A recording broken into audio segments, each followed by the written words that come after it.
Bonjour tout le monde, aujourd'hui on se retrouve encore dans cette série sur les équations du second degré. Et là, on va essayer de traiter ces équations-là.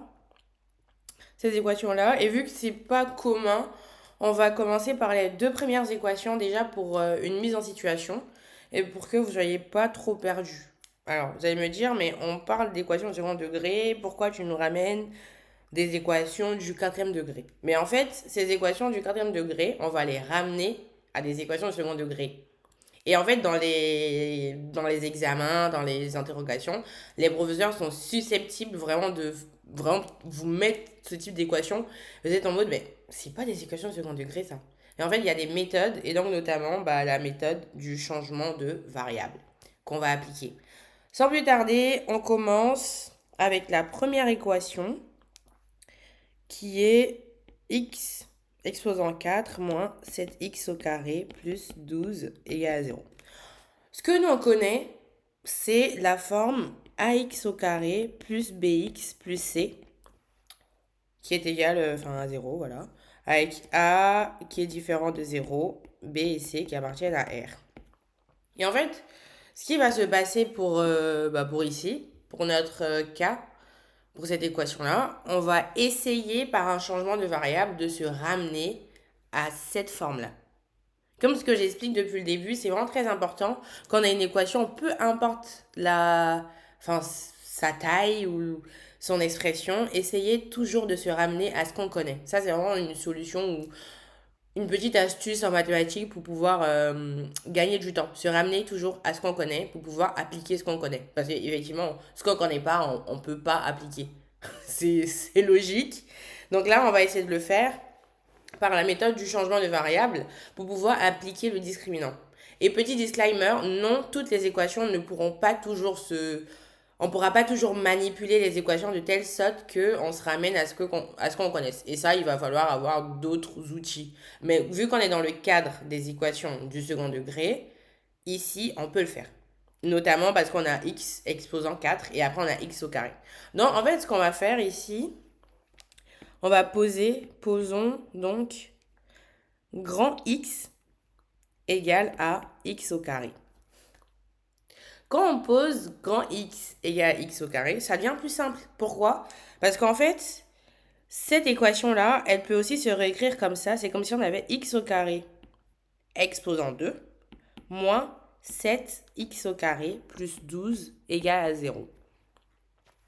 Ici, on a posé que grand X égale à X au carré. Et là, dans notre équation qui est juste ici, on voit effectivement qu'on a x au carré dans chacune des expressions.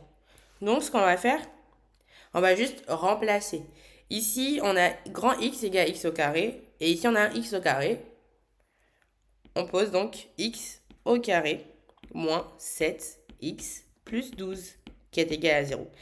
Et tadam, ça revient donc à l'équation, à la forme d'équation qu'on connaît, qui est ax au carré plus bx plus c égale à 0. Donc dans ce cadre-là, on peut appliquer le discriminant.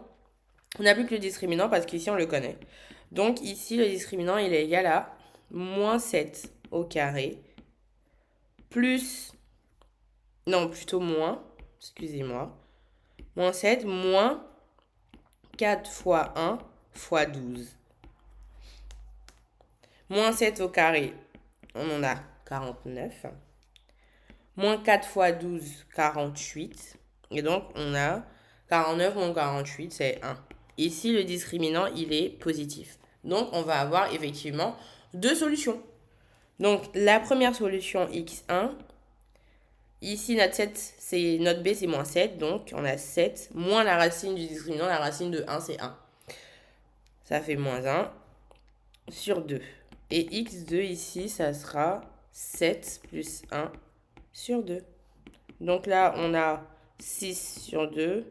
Et de l'autre côté, on a 8 sur 2. Donc 6 sur 2, ça fait 3. Et x sur 2, ça fait 4. Et c'est ici, en fait, que notre changement de variable va entrer en jeu dans les valeurs des solutions de cette équation. Parce qu'on se rappelle qu'on a posé grand X égale à X au carré. Donc, en fait, Pour notre vraie équation, si on était dans le cadre de l'équation simple du second degré, on peut remballer tout de suite et dire les solutions de cette équation sont 3 et 4. Mais étant donné qu'on n'est pas dans une situation normale et qu'on a fait un changement de variable, on va aussi appliquer un changement de variable au résultat qu'on a trouvé. On se rappelle qu'on a posé que x égale à x au carré. Et ce que nous on veut, c'est pas le grand x, c'est pas les solutions de l'équation avec le grand x. C'est vraiment les solutions de l'équation du petit x qui est là. Donc ce qu'on va faire, on va dire que vu qu'on a posé que grand x égale à x au carré, bah ça veut dire aussi que bah, x au carré égale à 3 et x au carré égale à 4. Et donc ici, ça devient, bah, qu'est-ce qui au carré donne 3? Bah, c'est x égale à plus ou moins racine de 3. Et x au carré qui donne 2, bah, c'est x égale à moins 2 ou x égale à 2. Voilà. Du coup, ici, en fait, les solutions de l'équation, ça sera moins 3, moins 2, racine de 3 et racine de 2. J'ai pas fait ça dans un ordre, hein, j'ai mis ça en désordre. J'ai juste regroupé les moins, les solutions négatives de l'autre côté, les solutions positives de l'autre. Donc là, c'est les solutions de cette équation. Je sais que ça peut sembler un petit peu lourd au début, donc n'hésitez vraiment pas à, par exemple, reprendre l'équation de cette vidéo-là pour vous entraîner un petit peu et pour avoir les bons gestes, les bons réflexes. On va l'appliquer, cette méthode, à la deuxième équation, donc, qui est x exposant 4 plus 3x au carré plus 2 égale à 0. Ici encore, on va faire un changement de variable. On va poser grand X égale à x au carré. On va la remplacer dans notre équation initiale. Donc, ça, avec le changement de variable, ça va donner grand X au carré plus 3x plus 2 égale à 0. C'est une forme qu'on connaît. On va appliquer notre discriminant qui est égal à 3 au carré moins 4 fois 2 fois 1 si on veut. 3 au carré, c'est 9. 9 moins 8, ça est 1. Donc là encore, le discriminant, il est positif. Il existe donc deux solutions. x1 égale à moins 3 moins 1 sur 2. Et ça nous donne moins 1 demi. Non, qu'est-ce que je raconte? Ça nous donne moins 2. Et x2 égale à moins 3 plus 1 sur 2. Et là, ça nous donne moins 1. Et ici, on va se rendre compte que les solutions, bah, elles sont négatives. Donc, ça nous donne x1 égale à moins 2 et x2 égale à moins 1. Étant donné qu'on a fait le changement de variable au préalable, on va encore poser x au carré égale à moins 2 et x au carré égale à moins 1. Mais dans R, il n'y a aucun nombre au carré qui va donner moins 2.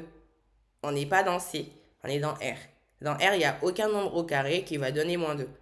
Et vu que ça, bah, c'est pas possible, et que ça aussi, c'est pas possible dans R, alors l'équation initiale, qui est cette équation-là, n'admet pas de solution.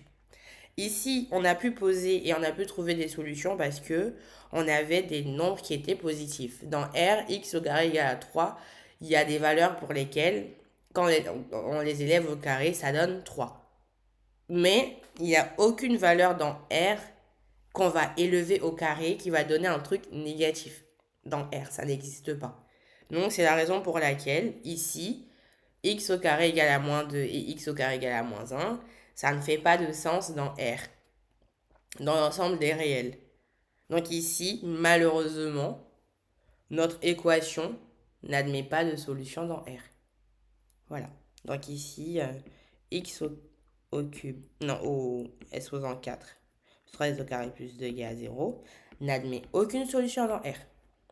N'admet pas de solution. De solution.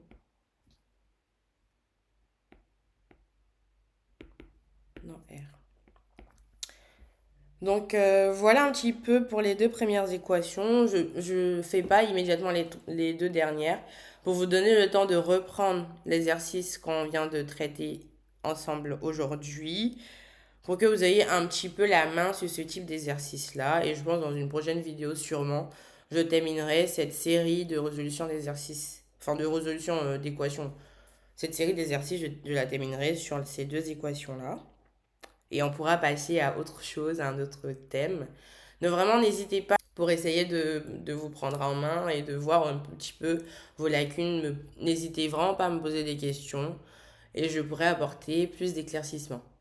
On se dit donc à bientôt pour une nouvelle vidéo.